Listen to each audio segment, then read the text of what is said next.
வணக்கம். இந்த வீடியோல நம்ம டிசிஷன் மேக்கிங் பத்தி பார்க்க போறோம். இந்த இடத்துல என்ன கொஸ்டின் அப்டின்னா, ஒயிட் இந்த இடத்துல C5 ஆடலாமா? ஆடக்கூடாதாங்கிறது தான் கொஸ்டின். ஸோ நீங்க வீடியோ பாஸ் பண்ணிட்டு இந்த இடத்துல C5 ஆடுவீங்களா? ஆட மாட்டீங்களான்னு யோசிங்க.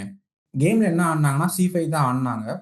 C5 ஓட ஐடியா என்னன்னு நெனைக்கிறேன்னா, அந்த D6 பான் எக்ஸ்சேஞ்ச் வாங்குற ஐடியா பிளஸ் ரூக்கும் உங்களுக்கு ரூக்கோட ஃபைலையும் ஓப்பன் பண்ண முடியும்னு ஆடியிருக்கலாம். ஆனா நான் என்ன ஃபீல் பண்றேன் அப்டின்னா, இந்த D6 பான் பார்த்தீங்கன்னா, ஐசோலேட்டட் பானு.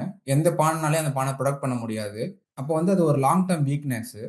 அந்த வீக்னஸ இப்போ C5 வைக்கிறது மூலமா என்ன ஆகுதுன்னு அப்படின்னு பார்த்தீங்கன்னா, ஒரு லாங் டெர்ம் வீக்னஸ எக்ஸ்சேஞ்ச் வாங்குற மாரி தான் இருக்கு.